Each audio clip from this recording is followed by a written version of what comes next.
Mengejutkan, Greenpeace ungkap 3 izin tambang Raja Ampat diaktifkan lagi lewat pengadilan.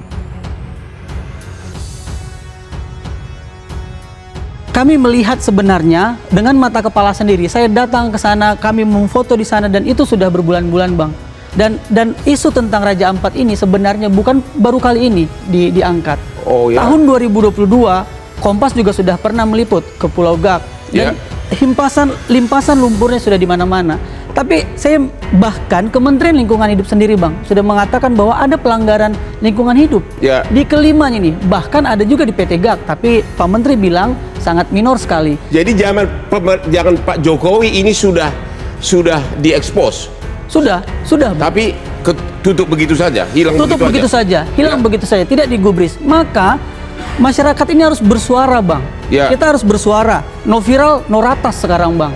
Kalau tidak viral, Menteri tidak dipanggil, tidak melakukan sesuatu. Sehingga kami harus berbuat sesuatu. Greenpeace dengan masyarakat Raja Ampat, dengan pemuda Raja Ampat, itu melakukan demonstrasi, lalu kemudian kami melakukan aksi damai kemarin di Jakarta. Sehingga tagar Save Raja Ampat ada di mana-mana. Tapi jangan lupa, Bang, kawan-kawan pemuda di Raja Ampat sudah melakukan demonstrasi sejak lama. Mereka bahkan sudah pernah beraudiensi ke DPRK. Mereka sudah pernah ke Majelis Rakyat Papua. Sudah pernah ke DPR atau DPRD? DPRD tingkatnya, Bang. Bahkan DPR RI juga tahu, ada beberapa kawan-kawan dari Raja Ampat, ada Pak Riko Sia yang juga sudah tahu bahwa ada petisi. Tapi tidak digubris begitu. Sehingga kita sangat membutuhkan dukungan masyarakat untuk nge-push pemerintah melakukan sesuatu, mengevaluasi kebijakannya. Tapi, Bang, dengan dicabutnya 4 ini pun sudah membuktikan bahwa pemerintah mengevaluasi kebijakannya sendiri. Nah, kaitannya dengan itu kami melaporkan kepada Bapak Presiden. Dengan mempertimbangkan berbagai hal, Bapak Presiden memutuskan, memperhatikan semua yang ada, mempertimbangkan secara komprehensif, dan Bapak Presiden memutuskan bahwa 4 iup yang di luar Pulau Gak itu dicabut, dan saya langsung melakukan langkah-langkah teknis berkoordinasi dengan Menteri Teknis, LH maupun Kementerian Kehutanan untuk kita melakukan pencabutan. Jadi mulai terhitung hari ini, Bapak Ibu semua, pemerintah telah mencabut 4 iup di Raja Ampat. Saya pikir itu beberapa hal penting yang saya harus jelaskan sebagai tindak lanjut dari apa yang disampaikan oleh Pak Mensesnek tadi di awal. Bahkan dia kalau kita lihat di peta iupnya, itu dia sampai di wilayah lautnya. Ya, jadi iupnya itu sampai di wilayah laut. Di wilayah lautnya. Anak perusahaan Antam, anak perusahaan yang Antam di Pulau Gak ini yang itu tidak dicabut, tapi kemudian hanya dilakukan pengawasan khusus. Nah, itu gimana tuh jadinya? Kami justru melihatnya para pembantu Presiden Prabowo ini sedang mencoba menjerumuskan Bapak Presiden. Apa yang Anda dan juga Kiara prediksikan ketika di Pulau Gak ini sampai sekarang, sampai nanti begitu ya, tetap akan ada aktivitas pertambangan nikel di sana? Ketika satu pertambangan dibuka, maka lingkungannya pasti akan berubah sama sekali. Kerusakannya pasti akan terjadi secara permanen. Dia nggak akan pernah pulih 100%, bahkan 75% pun tidak, menurut saya. Kemenangan kecil udah diraih setidaknya. Tapi kan masih banyak wilayah lain yang disasar untuk tambang. Kita harus watch out kawasan. Jadi ada puluhan pulau-pulau kecil yang ditambang, gak cuma Raja Ampat. Dan ini PR bagi kita semua. Makanya walaupun ada kemenangan kecil, kami sangat ingin sekali bahwa netizen ini juga tetap mengambil perhatian terhadap lingkungan gitu. Kita tahu no viral no justice, no viral no ratas gitu ya. Tapi mari kita sama-sama jaga semangat ini untuk melindungi wilayah-wilayah lain. Jadi kayak sekarang kayak Kabaina itu di wilayah, dia pulau kecil juga di wilayah Sulawesi gitu. Dan itu udah hancur banget. Jadi bahkan kalau di Kabaina itu kita mendarat aja itu udah di atas lumpur. Bahkan ada satu pulau yang sekarang 11 penduduknya ditangkap sama polisi atas tambang nikel juga di Maluku Utara. Di Maluku Utara, di kampung Mabasangaji. Ya, kita perhatiannya sama Raja Ampat. Raja Ampat 4 pulau, mudah-mudahan selamat di sana dicabut. Tapi bagaimana dengan Kabaina, bagaimana dengan Wawoni, bagaimana dengan orang-orang di Lopeda gitu ya. Kita punya tanggung jawab di sana sebenarnya. Raja Ampat, pulau yang dijuluki surga dunia terakhir di Indonesia, kini sedang terancam. Bukan oleh bencana alam, tapi oleh aktivitas tambang nikel yang mendapat izin dari pemerintah. Sejak 2017, perusahaan tambang diam-diam membuka lahan di beberapa pulau kecil Raja Ampat. Tanpa sorotan media, hutan digunduli, tanah dikeruk, laut yang dulu jernih kini keruh tertutup lumpur tambang. Bahkan terumbu karang, rumah bagi ribuan spesies laut, mulai tercemar oleh sedimen tambang. Kenapa ini bisa terjadi dan kenapa baru terungkap? Berikut fakta singkatnya. Tambang nikel di beberapa pulau kecil Raja Ampat, termasuk Gak, Kawe, Manuran, Batang Pele, dan Manya Ifun, sudah mendapat izin eksplorasi bahkan produksi sejak tahun 2017 hingga 2018. Padahal, sejak bulan Maret tahun 2024, Mahkamah Konstitusi memutuskan bahwa pulau kecil harus dilindungi dari aktivitas berbahaya, termasuk tambang. Namun, izin tambang tetap dikeluarkan hingga akhir tahun 2024, meski konstitusi sudah jelas melarangnya. Masalah ini mulai terungkap ke publik setelah Greenpeace dan Auriga Nusantara bersama Aliansi Pemuda Papua menggelar aksi damai dalam Forum Indonesia Critical Minerals Conference di Jakarta pada tanggal 3 bulan Juni tahun 2025. Dalam laporan visual yang dirilis pada tanggal 5 bulan Juni tahun 2025, Greenpeace dan Auriga menemukan penggundulan hutan untuk pembukaan areal tambang nikel seluas 494 hektar yang terjadi sejak tahun 2020 hingga 2024. Laporan ini sontak menggegerkan publik dan memicu desakan masyarakat yang akhirnya membuat pemerintah menangguhkan sementara aktivitas tambang PT Gak Nikel. Pertanyaannya, siapa yang berani mengizinkan tambang di tanah surga ini? Raja Ampat bukan milik keluarga atau korporasi. Raja Ampat adalah warisan dunia dan tanggung jawab kita semua. Ayo sebarkan fakta ini agar Raja Ampat tidak tinggal nama. Apakah menurut Anda ini kehebatannya, keberaniannya Pak Prabowo? Tentu tidak. Begitu, Bang. Kan kalau bukan dia perintahkan, kan mungkin dicabut kan? Tidak berani. Tentu, makanya kami mengapresiasi satu langkah. Tapi ini baru titik, sedikit saja titik terang, Bang. Ada banyak yang harus dievaluasi. Ada lebih dari puluhan pulau-pulau kecil yang dibebani izin pertambangan. Dan itu salah dalam hukum. Maksudnya di Raja Ampat atau di pulau lain? Di Sulu? Termasuk di Raja Ampat dan termasuk pulau lain. Masih ada di Raja Ampat? Masih ada di Raja Ampat. PT Gak misalnya, itu bagian dari Raja Ampat.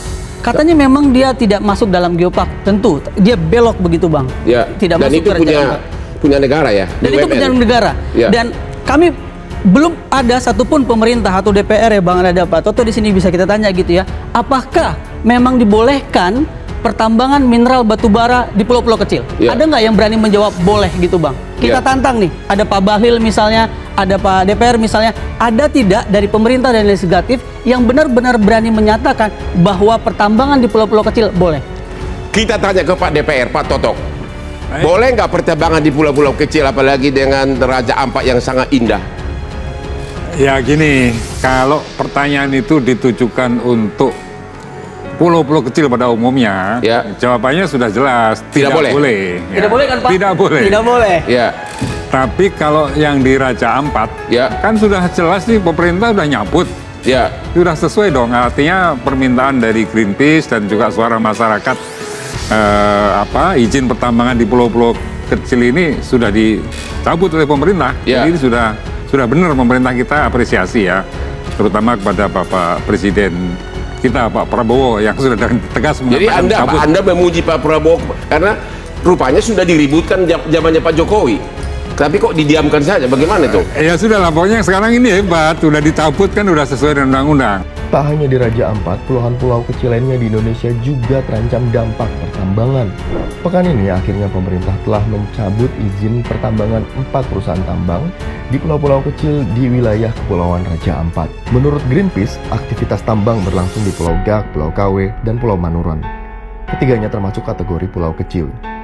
Namun pemerintah tidak mencabut izin PT Gak Nikel, anak perusahaan PT Aneka Tambang yang beroperasi di Pulau Gak. Pemerintah bilangnya akan awasi habis kegiatan penambangan di pulau itu. Jadi AMDAL-nya harus ketat, reklamasinya harus ketat, tidak boleh merusak terumbu karang. Jadi betul-betul kita akan awasi habis terkait dengan urusan di Raja Ampat. Selain di Raja Ampat, menurut jaringan advokasi tambang, ada 35 pulau berpotensi terdampak pertambangan. Ada 195 izin pertambangan dengan luas total konsesi sebesar 350.933 hektar di 35 pulau kecil itu. Luas itu setara dengan 1.261 kali luas kawasan Gelora Bung Karno di Jakarta. Salah satu pulau yang terancam itu adalah Pulau Kabaena di ujung Sulawesi Tenggara. Saat ini menurut laporan Satya Bumi, sekitar 73% atau 650 km persegi dari total luas wilayah Kabaena yang mencapai 891 km persegi telah terisi puluhan izin usaha pertambangan. Dampaknya untuk lingkungan tidak main-main. Semua konsentrasi logam air laut yang diuji di Pulau Kabaena setidaknya 2 kali lipat lebih tinggi daripada yang dilaporkan di Teluk Jakarta. Kegiatan tambang selama 2 dekade terakhir di pulau itu menyebabkan beragam masalah kesehatan masyarakat. Cemaran air laut oleh logam berat seperti nikel, kadmium, dan timbal sangat berdampak nyata terhadap kesehatan masyarakat Kabaena, terutama komunitas Bajau yang bergantung pada laut untuk hidup dan mencari makan. Kami menemukan keluhan umum seperti penyakit ispa dan gatal-gatal yang mana mencerminkan reaksi tubuh terhadap paparan zat racun. Dalam jangka panjang, logam berat ini dapat memicu berbagai macam penyakit seperti kerusakan ginjal, meningkatkan resiko diabetes, bahkan memicu berbagai jenis kanker. Koalisi Rakyat untuk Keadilan Perikanan juga mencatat hingga pertengahan 2023 ditemukan setidaknya 226 pulau kecil yang diprivatisasi di seluruh Indonesia, mencakup beberapa sektor, antara lain kegiatan pariwisata, konservasi, hingga pertambangan. Menurut Undang-Undang Nomor 1 Tahun 2014 tentang pengelolaan wilayah pesisir dan pulau-pulau kecil, yang dimaksud pulau kecil itu adalah pulau dengan luas yang setara atau lebih kecil dari 2000 km persegi. Undang-undang itu melarang aktivitas tambang di pulau kecil dan sudah tertera jelas pada pasal 35 huruf K. Pertambangan di pulau kecil juga sudah dilarang lewat putusan Mahkamah Konstitusi. Putusan ini menguatkan larangan aktivitas tambang di wilayah pesisir dan pulau kecil. Nah, ada yang nanya apa pentingnya pulau-pulau kecil ini? Kita mulai dari Kepulauan Raja Ampat dahulu. Kementerian Lingkungan Hidup menyebut Raja Ampat sebagai rumah bagi 75% spesies terumbu karang dunia dan ribuan spesies lainnya. Raja Ampat juga dijuluki sebagai surga terakhir di bumi.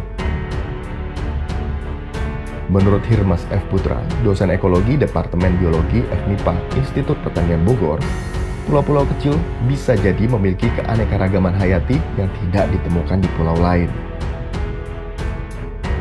Di dalamnya itu ada spesies-spesies endemik, ada spesies-spesies yang sekarang ukuran populasinya kecil, yang dalam bahaya kepunahan atau sudah terancam punah, atau jangan-jangan di situ tempat singgah atau habitat dari flora fauna yang saat ini ukuran populasinya kecil dan terancam punah.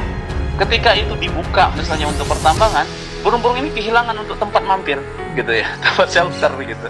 Nah, ini tentu akan membuat fragmentasi habitat namanya nanti. Kalau pemerintah telah mencabut 4 izin pertambangan di Raja Ampat, bagaimana nasib pulau-pulau kecil lainnya di Indonesia? Greenpeace Indonesia mencatat total ada 16 izin usaha pertambangan IUP pertambangan nikel yang sempat diterbitkan dan beroperasi di wilayah Kabupaten Raja Ampat, Papua Barat Daya. Ketua Tim Kampanye Hutan Greenpeace Indonesia, Ari Rompas mengatakan dari jumlah tersebut, sebagian besar atau 13 diantaranya berada di wilayah Geopark. Namun, kini tersisa 5 izin aktif yang 4 diantaranya berada di wilayah Geopark dan 1 izin di luar. Nah, yang dicabut itu 4 izin yang berada di dalam wilayah Geopark, kata Rio, sapaan akrabnya dalam diskusi yang digelar Greenpeace Indonesia, di Jakarta, Kamis 12/6. 3 izin diaktifkan lagi. Di luar itu, Rio menyebut kini ada 3 izin pertambangan yang tengah kembali diaktifkan lagi lewat jalur pengadilan. Dia tak menutup kemungkinan izin-izin pertambangan yang sebelumnya tidak aktif akan aktif kembali. Jadi sebenarnya proses-proses yang sempat tidak aktif tadi, itu sedang melakukan gugatan dan sangat potensial untuk kembali aktif ketika mereka menang di pengadilan, kata Rio. Jumlah itu, kata dia, belum termasuk 2 izin yang sudah diterbitkan kembali pada 2025. Selain itu, bahkan ada pula 4 izin pertambangan yang diterbitkan untuk beroperasi di pulau-pulau kecil yang tersebar di Raja Ampat. Itu yang menjadi fakta-fakta dari temuan kami.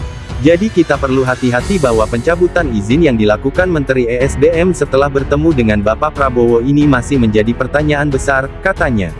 Sehingga kita penting mengawal bagaimana sebenarnya yang tadi dibilang surga terakhir ini betul-betul terlindungi, imbuh Rio. KPK mengaku kaget, kok banyak tambang nikel di Raja Ampat. Kepala Satuan Tugas Satgas Korsub Wilayah VKPK, Dian Patria mengaku sempat kaget dan memberi perhatian terhadap keberadaan tambang-tambang nikel di Raja Ampat, Papua Barat Daya. Dian mengaku dirinya menyoroti hal itu dalam laporan Badan Pengawasan Keuangan dan Pembangunan (BPKP). Namun, Dian mengaku tak sampai mendalami dugaan kejanggalan tersebut karena terkait pembagian wewenang. Saya sudah mention ini 2 tahun lalu dalam laporan BPKP, kok ada banyak tambang nikel ya di Raja Ampat. Kata Dian dalam diskusi yang digelar Greenpeace Indonesia di Jakarta, Kamis 12/6. Secara umum, Dian mengatakan ada 10 permasalahan pada sektor pertambangan. Salah satunya, resentralisasi. Menurut dia, izin usaha pertambangan nikel umumnya terpusat di Jakarta.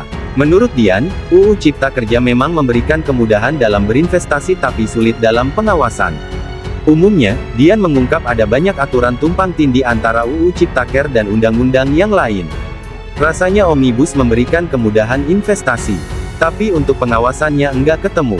Enggak ada kemudahan untuk pengawasan, hanya kemudahan di hulu, kata Dian. Selain itu, Dian mengatakan pihaknya juga mengungkap ketidakpatuhan perizinan. Menurut dia, dari sekitar 11.000 izin usaha pertambangan, sebanyak 1.850 diantaranya tak memiliki Mine Planning and Production (MPP). Dian mengaku pihaknya perlu mendalami sejumlah persoalan pada sektor izin usaha pertambangan. Termasuk di dalamnya kepatuhan pajak pada perusahaan tambang. Sayangnya kalau untuk pajak pusat, kewenangannya ini sekarang ditarik semuanya ke pusat. Kanwil, KPP tidak punya lagi kewenangan. Ini agak sulit juga ini, kata Dian. KPK, lanjut Dian, juga menyoroti model baru reaktivasi izin usaha pertambangan lewat pengadilan atau PT-UN. Menurut dia, hal itu menjadi praktik baru yang belakangan kerap dilakukan izin usaha pertambangan untuk kembali beroperasi. Karena ada laporan juga, jangan sampai ada modus. Mereka PT-UN, mengatakan tak pernah ada bicara, tahu-tahu menang di pengadilan. Ini juga kita khawatirkan,